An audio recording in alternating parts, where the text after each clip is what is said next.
On the 7th anniversary of our wedding, my husband's little secretary sent me their hotel room video. I forwarded the clip to him and added a line, "Come sign the divorce papers." 1 minute later the girl rang me back, sobbing, "Mrs. Sterling, it was my fault, I hit send by mistake.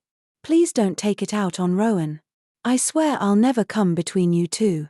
In the background Ethan dabbed her tears, murmuring comforts until, finally exasperated, he barked at me, "You're pregnant, who else would want you now?" Tara's video arrived while I was at St. Luke's for my prenatal checkup. The doctor studied the chart and sighed, "The fetus is breech. If I were you I'd terminate as soon as possible." I nodded dully. My phone's freeze frame still showed my husband tangled in another woman's limbs. The doctor gave a sympathetic cluck. "Tough world, girls come to maternity alone these days." I managed a wan smile. Yeah.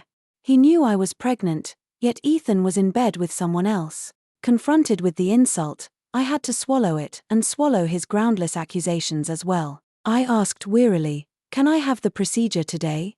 I had lost every shred of hope for this baby. Blood tainted by Ethan felt filthy to me. The doctor hesitated. "We normally require the husband's consent." "No consent needed, I'm already divorced." He said nothing more, but pity welled in his eyes. A woman dumped 3 months into pregnancy deserves sympathy, I suppose. My phone vibrated non-stop. Ethan wouldn't quit texting. "Vivian, don't push it." Tara apologized, "What more do you want? Most married men stray sooner or later." I slipped once, "Do you have to turn it into a circus?" A circus? Who was even watching? I was the clown. My throat ached, but I swallowed the tears. "I'm not performing, Rowan. I really want a divorce this time. 7 years of make-believe marriage is enough." Even so, he refused to let go. Still arrogantly sure of himself, he sneered, "Emery, I know your game, using the kid as leverage. Fine, you win. You're pregnant and pushing 40, quit while you're ahead." I started to answer, but it came out a whispered, "Suit yourself." A soft girlish voice cooed in the background, "Chingju, hurry up. Come see our baby." The words detonated in my skull. Ethan cut the call in a panic and text babbled, "Wrong room, some other pregnant chick." "Don't overthink." I laughed coldly. I'd recognize that voice anywhere. Tara was carrying Ethan's child. Lying on the icy table, I let 2 helpless tears roll. I prayed inside, "Baby, if there's a next life, I swear I won't let you be born into such a mess." The tiny embryo was lifted out in seconds. I forced my eyes open but saw only a blood-flecked blur, small, unformed. A breech baby could have been saved, but a father like Ethan? Better he never exist. The nurse, seeing no one with me, threw me an extra glance of pity. She ran through post-op instructions, then asked if I wanted her to call family. Family? My parents died in the car bomb assassination before I married. My husband was probably holding another woman's hand at her obstetrician's. Rain lashed the windows. I eased myself up and ordered takeout kanji. The door opened, not the delivery guy, but Ethan. His hair was soaked, he'd run through the storm. I started to speak, but he erupted first. "Who gave you the right to kill my child?" "Who?" I looked at his tantrum with strange calm, sweet relief under the pain. "Didn't you say it was all an act? Well, the prop is gone, ready to divorce now." He seized my throat, shaking. I choked. He squeezed harder. "Vivian, I thought you were petty, now I see you're poisonous. You murdered our baby just to leave me, what kind of monster does that?" His words stabbed, but why should he have sole license to betray? On our anniversary he bedded another woman. I may dispose of my own body. I glared. "Not once did you come to a single checkup. A deadbeat dad has no say over life and death. You're scum, Ethan." His fingers tightened until the edges of my vision blacked. I figured the Sterling heir could murder his wife and walk away. Just as darkness closed in, he let go. "Fine, if you insist on scorched earth, I'll oblige." Jamie drew out the signed settlement and slapped it across my face. Fresh blood seeped where stitches had torn. My heart felt ripped open. I couldn't bear it anymore. I screamed, "What right have you?" "Ethan, while you and Tara were screwing, while you held her hand at her ultrasound, did you think of me, of our child? The accusation finally cracked his mask, yet he showed no remorse, only the irritation of a man found out. Stop imagining filth everywhere. It wasn't what you think. Then who were you escorting for checkups yesterday? And how do you explain Tara's video? Why can you rage at me again and again? Am I not the one you drove to this? Enough, Vivian, it was an accident. I laughed until tears flew.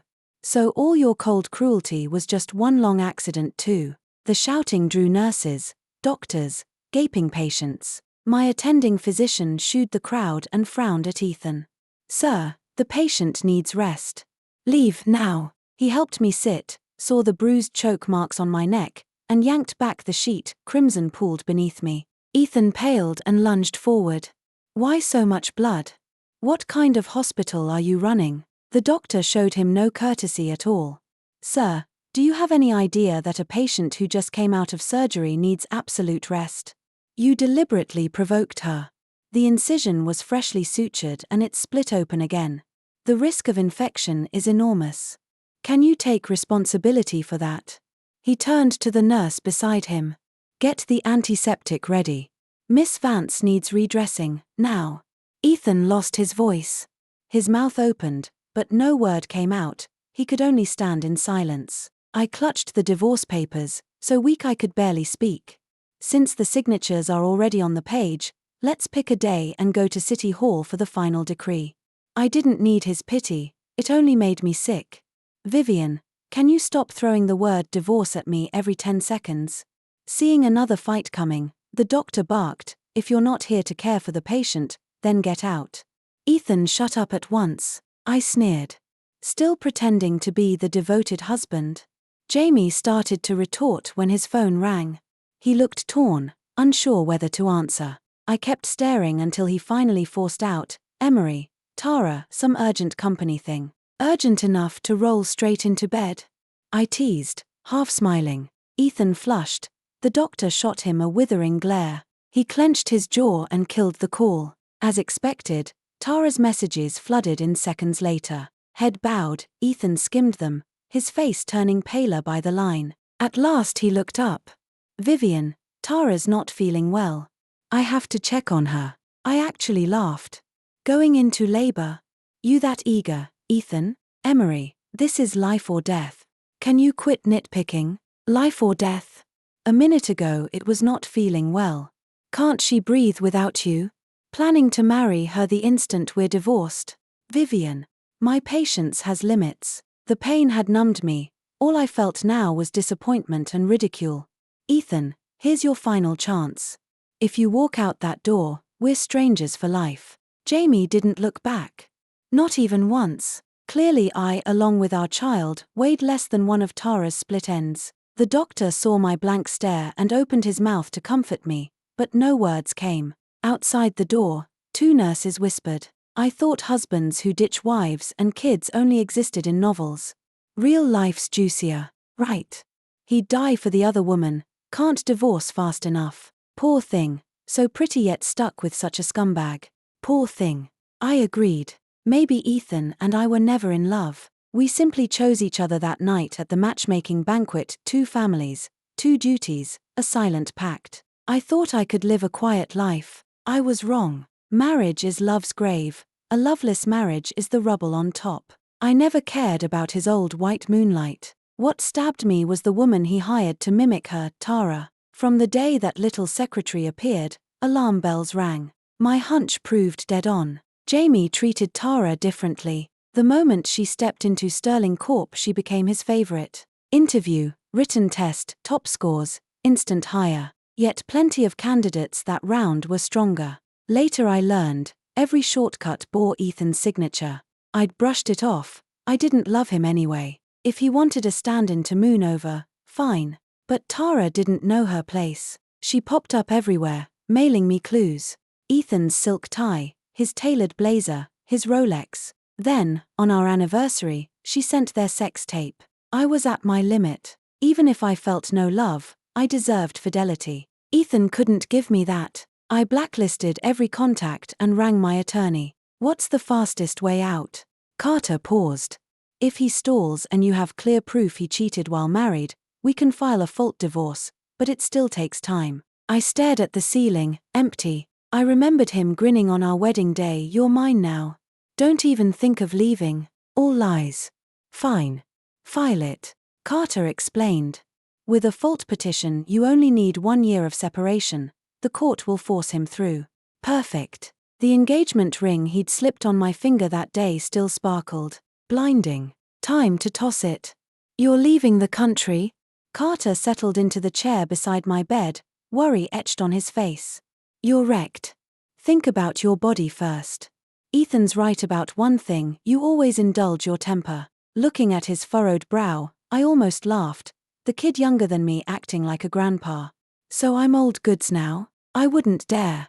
Mr. and Mrs. Vance asked me to watch over you. I failed. I'm sorry. At the mention of Mom and Dad, I was flung back 7 years to that midnight call. Vivian. Come home, your parents are critical. I ran till my lungs ripped, but I never saw them breathe. Only 2 broken, cooling bodies. Directors told me it was a simple accident. I knew better. I may have studied art, not finance, but Mom and Dad still sketched the company map for me nightly. They'd groomed an heir elsewhere. They once joked, marry a finance guy and we'll hand everything to you. I refused. I couldn't gamble on a stranger's loyalty. But I still needed a public shield. A man strong enough to prop up the empire while I pulled the strings. After Carter took over the company, plenty of people inside the building refused to respect him. To give him a firm foothold, I married Ethan. And then what happened? I actually can't remember a thing. Back then I assumed a scion of old money like Ethan, already pining for his unreachable white moonlight, would never bother me with feelings and wouldn't ignore the interests of my family. He was the perfect trophy. Yet somehow I've let my life become this mess. I snapped out of it and watched Carter frown at the leftover takeout kanji I'd picked at last night. Greasy delivery trash like this is poison. Don't ever order it again. When will you finally learn to call me when you're in trouble? I gave a bleak laugh, because I know all too well, once those boardroom sharks sense any link between Carter and me, they'll move heaven and earth to bring him down. I still don't have the strength to protect myself, and his single-handedly steering a behemoth of a company, I can't become his liability. Carter brought me a bowl of nourishing porridge the housekeeper had made. He blew gently and lifted the spoon to my lips. Vivian, trust me, I'll avenge your parents soon. For an instant my heart lurched. You've identified who ordered the hit. Since you're filing for divorce, I have to grow powerful enough to give you a rock-solid backline. That petition is the perfect cover. While you drag him into court we ride the momentum. I bet those old bastards are already squirming. My expression darkened. All right. I trust you. Carter assigned me the best spin team money can buy and a private medical crew on 24-hour call. All this noisy fanfare is meant to broadcast one headline. The sterling heir apparent and his wife of 7 years are imploding, headed for a televised showdown. I swallowed 7 straight years of bitterness. Now the endgame is here. I was never some wide-eyed trust fund darling. I approached Ethan with a single objective. After years of digging, I'm certain. Ethan's white moonlight Serena, the song heiress, is up to her neck in the car bomb assassination of my parents. The instant they died, Serena bolted overseas. She even broke her engagement to Ethan to do it. I slipped into his orbit then, masquerading as a fallen on hard times snow-white flower. That aloof aura hooked the freshly jilted Ethan instantly. Probably a shared wounds bond. I barely lifted a finger before I walked down the aisle with Ethan. In the early months he showered me with protection and warmth. But the true colors of a spoiled dynasty prince surfaced fast. Tara was hardly the first stand-in. There have been thousands. Once sterling money began flowing in, I had Carter frantically cultivate his own power base. Now, routed through my shell moves, we hold enough leverage to swallow Vance Holdings whole. Divorcing Ethan will unlock a colossal settlement. I'm no fool. Every receipt, every photo of his serial cheating is archived. When we face the judge, the jeering crowd will aim its pitchforks at him. And that breathtaking line of his, after the vows, what man can keep it zipped? I captured every syllable on tape. Let the world feast on Sterling Corporation's biggest PR nightmare. I opened with a long-form tell-all on Twitter. Attached were the screenshots and selfies Tara thoughtfully sent me, dripping with malice, proving the marriage was suffocating me. Within minutes Carter's bots pushed the post to the top of the trending hashtag list. Comments flooded in. OMG, Vivian's a Vance heiress, gorgeous and gifted, yet her married life is dystopian. Right. I thought they were the ultimate Riverdale power couple, but even a billionaire princess ends up scrubbing skid marks off the fairy tale. Exactly. Love is officially dead for me. Don't be naive, upstairs.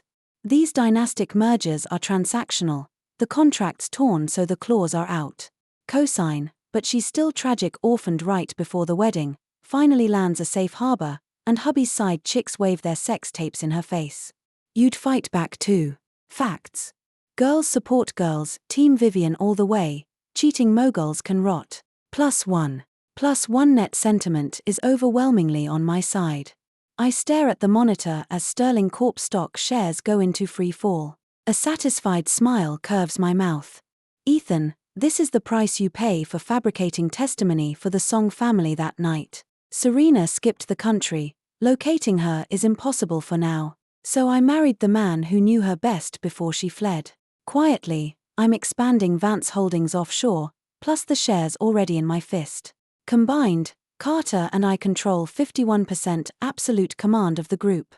But we still need a narrative, a justification to seize the board without mercy. Right after the Sterling Air cheating scandal hit trending hashtag #1, a second blast arrived. Truth behind Vance industrialists' deaths. Did Ethan orchestrate the fatal car bomb assassination of Emery's birth parents? Sterling shares cratered into a trading halt. And while his dynasty burns, Ethan has yet to utter a single public statement. I've had eyes on him round the clock. He's done nothing except blow up my phone. He even fired that little secretary Tara, something he never would have done before. Unable to reach me, he called Carter. Carter answered on speaker beside me. Riley, long time no hear. But years of being coddled have warped Ethan's perspective. He still thinks he's the one granting audiences, blind to the abyss swallowing his company. Did you poison Vivian against me? Make her insist on this divorce. I'll give you one chance. Put Vivian on the line and I'll overlook your treachery. Sterling and Vance can still be partners. Carter burst out laughing. Alex, you've got it backward. You're the one who should be begging. That tone you're using, are you trying to bankrupt Sterling Corp? Sterling Corp is really run by Theodore and Ethan's father. Ethan has spent years warming a decorative chair. The family dotes on their only son, can't bear to see him strain. But that indulgence has finally doomed him. Carter handed me the phone. Care to chat with your ex? I took it. Ethan was still ranting on the other end. Emery's already a mother who lost her child, who else would want her now? If you care about your little sister, you'll stop sabotaging me. I arched an eyebrow and asked him with deliberate indifference. Is that so? The voice on the other end of the line flared into instant panic. Vivian, why are you the one answering? I spun the pen between my fingers and let the silence stretch. It's not what you think. I swear I'm finally ready to make things right. I only threatened Carter because I wanted him to put you on. Come home with me, please. I pretended to be surprised. On what planet would I follow you home? Since when are you such a hot commodity? Alex, Sterling Corp is one trading halt away from flatlining. Why on earth would I wade into that mess with you? Ethan choked on his own breath, but he still tried to gloss it over. It's temporary. The Sterling dynasty is a 100-year flagship, it won't sink that easily. Walk back through the door and I'll keep you the most pampered trophy wife in Riverdale. Ha! Pampered and clueless. Then what happens to your precious Serena? I knew he still had her number, they'd never stopped texting. Once I'd glimpsed her name lighting up his phone. But Ethan had always kept me at arm's length. If Tara hadn't come knocking herself, I never would have known he'd hired a fresh-faced secretary to moonlight as Serena's stand-in. Still, I wondered what Serena would do once she found out. Counting back the days, the woman who'd been hiding overseas for years should be touching down any minute. All this time Carter had been squeezing the Song Group's overseas holdings under the Vance banner, basically starving Serena of cash flow. Right before our anniversary he'd traced a quiet $200,000 wire from Ethan to Serena. Serena, of course, had no idea we were the ones choking her accounts. She just assumed her family's managers were incompetent and profits were slipping. But a socialite like Serena commands an endless sugar army happy to clean up her messes. I'd had someone pull Tara's current file. She'd lost her desk at Sterling Corp, yet Ethan was still footing her bills, though he rarely visited. Which meant it was time for me to give fate a nudge. Tara knew Ethan adored her face because it mirrored Serena's almost perfectly. Between the sheets, she also knew exactly how to keep him hooked. A sidelined Tara wouldn't sit still for long. I merely sent an anonymous helpful tip, and she pounced on the headline that superstar Serena was flying home. Tara didn't disappoint. When Serena's flight landed at Riverdale International, the terminal was jammed with paparazzi, yet Tara still muscled her way to Ethan's side. A returning first love, of course Ethan would show. Over the phone he swore Serena was only an old classmate, that saying hello after years apart was perfectly normal. So I decided to gift them a spectacle. Just as I'd predicted, pregnant Tara still carried leverage with the Sterlings. After all, she carried the only Sterling heir. Belly already showing, Tara got jostled in the crush, turned sheet white, and collapsed. Ethan ditched Serena without a second thought, scooped Tara into his arms, and sprinted toward the airport clinic. I could already picture Serena's expression souring. Twitter ignited within minutes. #song heiress Serena returns. #Sterling crown prince spotted with mystery girl. I scrolled and shook my head. Your headline writers really need a raise or a pink slip. Carter gave a helpless laugh. Doesn't matter, the hashtags are trending. The more ridiculous the teaser, the more clicks we net. Now sit back and enjoy the triangle deathmatch. I stood on the top floor gallery outside the boardroom, gazing down through floor-to-ceiling glass. A river of traffic, a sea of people. This glittering city was about to change its skyline. Serena moved fast. Within hours she'd worked out that the woman at the airport had been hired to wear her face. I could almost see her smug smile. Decades of shared childhood followed by 7 years of marriage, surely Ethan's heart still bent toward her. Except that heart was now splintered 3 ways. That evening Jamie rang again. "Vivian, I've told Serena we're only friends. When are you coming home?" I was delighted to douse his hope with ice water. "Jamie, we're past the point of no return. Do you know why?" A beat of dead air, then his voice cracked. "Why? 7 years ago you were the one who fabricated testimony for Serena, weren't you?" Something clattered on his end. I pictured Ethan pacing frantically. "That trending hashtag, you and Carter orchestrated it. You've been digging into me all along. Alex, you've got it backwards. You married me, probably out of guilt, to guarantee Serena a clean getaway." When I sliced the truth wide open, fear finally leaked through the phone. "You knew everything.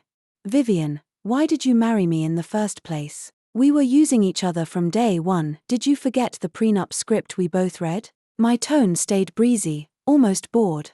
"Did you seriously think I was some heartsick romantic?" The moment I realized my parents' deaths weren't a simple car bomb assassination, sweet little Emery died too. Serena lost a film role and threw a tantrum, so she staged that childish hit-and-run that left my mother and father in a morgue. "What did she tell you? That she accidentally clipped them and begged you to rescue her?" I twisted the knife deeper. "But you never imagined your Snow White princess never even touched the bumper. One of her lackeys botched a shakedown, mowed my parents down, then tried to blackmail her. Serena wanted him silenced, so you ordered him dead, Cowjigang, correct? You thought your heiress was finally safe, but you're both cornered. Otherwise, why would Serena crawl back from her overseas playground unless she's counting on her favorite sucker's bankroll? Wake up, Jamie. The internet trolls nailed it. People like us don't fall in love, we trade favors." Jamie hung up. I knew he'd start cross-checking within minutes. Paranoia is his default setting. Rain started to lash the windows again. It had poured just like this the day my parents died. Serena had picked Qingming Festival on purpose. In her arrogance, she believed erasing my family would clear her path to box office royalty. Instead, she tore a hole so big her own parents had to whisk her overseas to dodge the fallout. But while you're alive, the bill always comes due. I will make Serena pay the price she owes. Just as I predicted, Ethan made his move soon enough. Because Tara was in trouble, Serena used the same playbook, another car bomb assassination. She wanted Tara and the baby erased in one stroke. Unfortunately for her, the moment Ethan learned the truth, he sent bodyguards to wrap Tara in cotton wool and cut Serena off for good. Serena must be foaming at the mouth with jealousy by now. She's never been a woman who keeps her head. Carter and I have been waiting for her to snap. She didn't disappoint. In the end, Tara's child still died. Serena bribed the obstetrician on Tara's floor. Tara survived, but the damage was total. She'll never carry another child. For the Sterling family, Tara is now a used-up pawn. Only Ethan is left for her to cling to. And that's exactly the opening I've been waiting for. I want every last one of them dragged to hell. 3 years ago, Carter walked into the state prosecutor's office and asked them to reopen the car bomb assassination that killed my parents. 3 years ago was also when we were hammering the Song empire hardest. Song Corp's European operations were hemorrhaging cash. The board barely kept the lights on. They never noticed someone had already pocketed the smoking gun. With Mr. and Mrs. Song distracted and their ledgers on fire, they shipped their daughter back home, hoping a strategic marriage would buy them a gulp of oxygen. Right on cue, rumors flew that Ethan's divorce was imminent. The deep-pocketed Sterling dynasty looked like the perfect lifeline. Except Ethan can't marry Serena now. I filed for divorce for exactly this reason. We have to live apart a full year before the decree is absolute. The Songs don't have that kind of time. Serena just murdered the Sterlings' only grandchild. The Sterlings will never ally themselves with a family that finished their bloodline. My odds have never looked better. Sterling Corp stock is still in free fall. At this point, the board would sell their souls to see Ethan and me kiss and make up. With Carter's war chest, they might survive the quarter. Pity they won't get the chance. Ethan is throwing every dollar he has into hiding Tara, as if decades of phony devotion could be repaid in one grand gesture. Tara, unhinged by grief, tore through downtown behind the wheel. Ethan dove in front of the car to spare a sidewalk of strangers and ended up crippled for life. Theodore and Evelyn Sterling finally crawled to me. They phoned, voices honeyed with desperation, begging me not to divorce their son.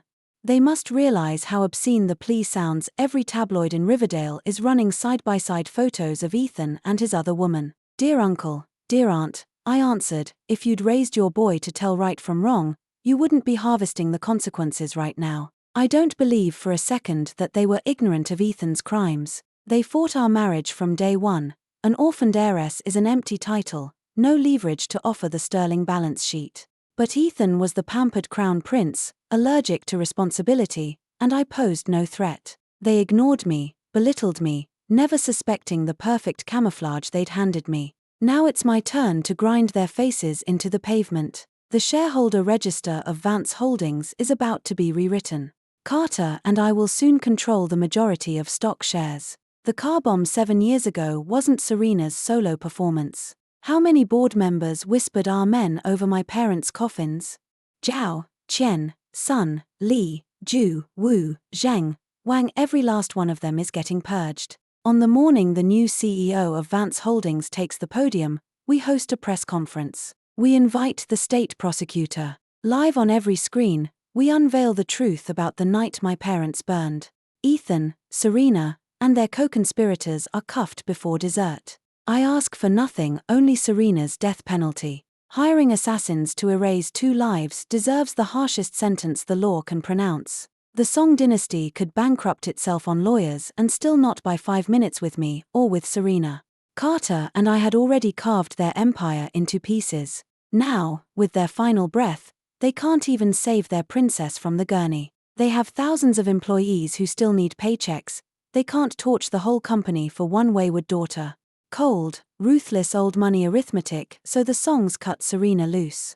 The Sterlings are different, only one heir, and he's still my legal husband. Grandfather Theodore kneels on my front steps every dawn, begging me to spare Ethan. As if age alone could pawn my mercy. Not a chance. The debt for my parents' murder can't be forgiven. Even if Ethan was only an accessory, I'll see him rot 10, maybe 20 years for fabricating testimony. Every crooked cop who stamped the file, every fixer who blurred the chain of evidence, is being dragged into daylight and stripped of badge, bar, or liberty. One by one, I will collect the debt myself. Carter watches me go blood simple and never once tries to stop the blade, He simply stands beside me the way he did when we were children. He hands me the keys to the rebuilt Vance Holdings, polished and spotless, then stays to guard my back. As for Tara, the woman whose only talent is clutching a man's sleeve, without money or clout she'll rot in some nameless alley. I can't even be bothered to ask if she's still breathing. People say I played the long game and won a perfect revenge. Others call me a fox who married her enemy to bury him. Only Carter knows how much a girl in her 20s paid, in sleepless nights and swallowed screams, to purchase this ending. Thank you for listening. On a scale of 1 to 10, how would you rate this story? If it gripped you, hit like and share it with a friend. Drop your thoughts in the comments, and don't forget to subscribe for more tales. See you next time.